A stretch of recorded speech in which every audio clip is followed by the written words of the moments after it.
সুপ্রিয় ভাই বন্ধু সকল ওয়াজ শুনবা, লাইক কমেন্ট শেয়ার দিবা। আপনাদের উদ্দেশ্যে দিনের আলোকে প্রকাশ করার জন্য ওয়াজ আপনারা শুনবেন। দাবি করি অথচ ফজরের সময় মসজিদে পাওয়া যায় না, ইশারের সময় মসজিদে পাওয়া যায় না। চায়ের দোকানগুলো মানুষে ভরপুর, কিন্তু মসজিদে খালি। সাইয়েদনা আবু বকর রাদিয়াল্লাহু তাআলা আনহু, তাদের ঈমানের পাওয়ার কেমন ছিল! এখনো কালেমা পড়ে মুসলমান হয় নাই।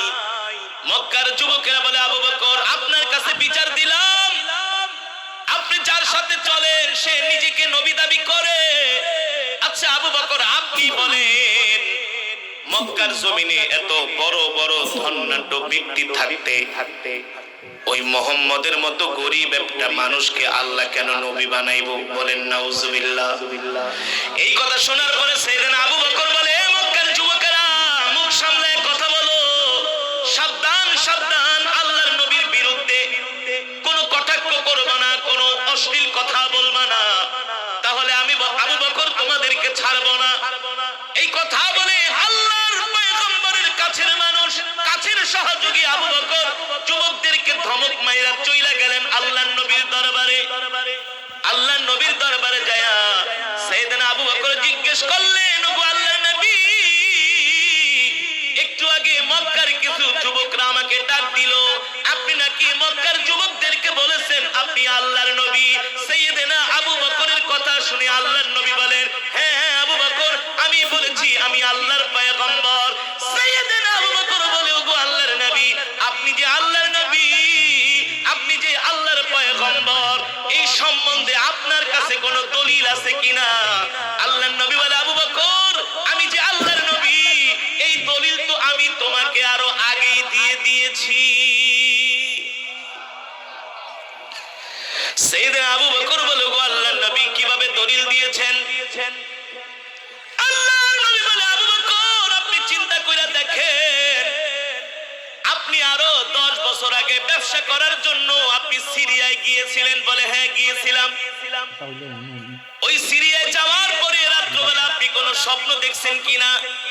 সাইয়েদনা আবু বকর বলে, ওগো আল্লাহর নবী আমি একটা স্বপ্ন দেখেছি। কি স্বপ্ন দেখেছেন? সাইয়েদনা আবু বকর বলে, ও আল্লাহর নবী, আমি ব্যবসা করার জন্য শাম দেশে গিয়েছিলাম। আমি রাত্রিবেলা ঘুমায় আছি, দেখি আকাশের মধ্যে একটা চাঁদ উদিত হয়েছে। হঠাৎ করে দেখি একটা বিশাল চাঁদ টুকরো টুকরো হয়ে মক্কার প্রতিটা ঘরের মধ্যে সেই চাঁদের আলোগুলো ছড়িয়ে পড়েছে। আল্লাহু আকবার। এই স্বপ্ন দেখে আমি আর আবু বকরের ঘুম ভেঙে গেল।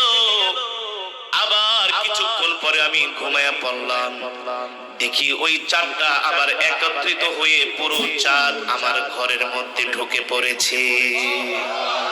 আমার আবু বকরের ঘর আলোকিত হয়ে গেল। আমি আর রাত্রিবেলা ঘুমাইতে পারলাম না। যখন ফজরের আজান দিল, আমি ফজরের সময় উঠে গেলাম। ফজরের সময় উঠে আমি শাম দেশের মানুষদেরকে জিজ্ঞেস করতেছি, এ শোনো, আনা জিতু মিনাল মক্কা, আমি মক্কা থেকে আসছি, আমি এই দামেস্কে ব্যবসা করার জন্য আসছি, আমার নাম হলো আবু বকর। আমি আজকে রাত্রে একটা স্বপ্ন দেখেছি, তোমাদের এলাকায় কোনো বড় কোনো পাদ্রী আছে কিনা, তোমাদের ধর্মীয় কোনো গুরু আছে কিনা, যে কিনা আমার স্বপ্নের ব্যাখ্যাটা দিতে পারবে? শাম দেশের মানুষ বলে, আবু বকর আপনি এই দিক দিয়ে সোজা যাবেন, যে দেখবেন মরুভূমির ভিতরে একটা ঘরের মধ্যে আমাদের একজন পাদ্রী বসে আছে, সে মানুষের স্বপ্নের ব্যাখ্যা বলে দিতে পারে। মানুষ স্বপ্ন কি দেখে এই স্বপ্নের হুবহু বর্ণনা ব্যাখ্যা তিনি বলে দিতে পারে। আবু বকর আপনি তার কাছে যান, গেলে আপনার স্বপ্নের ব্যাখ্যাটা আপনি জানতে পারবেন। সাইয়েদনা আবু বকর বলে, আমি আর দেরি করলাম না। সকালবেলা ঘুম থেকে উঠে আমি ওই খ্রিস্টান পাদ্রীর বাড়ির দিকে রওনা শুরু করলাম। আমি খ্রিস্টান পাদ্রীর বাড়িতে যাচ্ছি, এখনো তার বাড়ি পর্যন্ত পৌঁছাই নাই। দেখি খ্রিস্টান পাদ্রী তার ঘরের দরজায় বসে আছে। আমাকে দেখা খ্রিস্টান পাদ্রী বলেন, লাব্বাইক ওয়া সাদাইক, এ আবু বকর আহলান ওয়া সাহলান মারহাবান বিকুম। আবু বকর আপনি আমার বাড়িতে আসছেন, আমার জীবন ধন্য হয়ে গেছে। সাইয়েদনা আবু বকর বলে, পাদ্রী আমার নাম যে আবু বকর আপনি কিভাবে জানেন? সুবহানাল্লাহ। আমার নাম যে আবু বকর আপনি কিভাবে জানেন? পাদ্রী বলে, আসেন আসেন আপনি আমার ঘরে আসেন। সাইয়েদনা আবু বকর যে বসলেন, বসার পরে বলে, আবু বকর আপনার বাড়ি কোথায়? বলে, জিতু মিনাল মক্কা ইলা শাম। আমি মক্কা থেকে ব্যবসা করার জন্য শামে আসছি। আমি আসলে শামের অধিবাসী না, আমি হলাম মক্কার অধিবাসী। কিন্তু শোনেন, আজকে রাত্রে আমি একটা স্বপ্ন দেখেছি, স্বপ্ন দেখার পরে আমি আর ঘুমাইতে পারি না। পাদ্রী মুস্কি হেসে বলে, এ আবু বকর আপনি কি স্বপ্ন দেখেছেন বলেন? বলে, আজকে রাত্রে আমি যখন ঘুমাইছিলাম দেখি আকাশের মধ্যে, মক্কার আকাশে বিশাল একটা চাঁদ উঠেছে। এই চাঁদ টুকরো টুকরো হয়ে মক্কার প্রতিটা ঘরের মধ্যে ছড়িয়ে পড়েছে। এই স্বপ্ন দেখার পরে আমি ঘুমিয়ে গেলাম। আবার হঠাৎ করে আমার ঘুম চলে আসলো।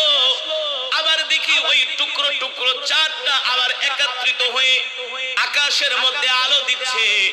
কিছুক্ষণ পরে ওই চাঁদ আস্তে আস্তে পুরো চাঁদ আমার ঘরের মধ্যে ঢুকে পড়েছে।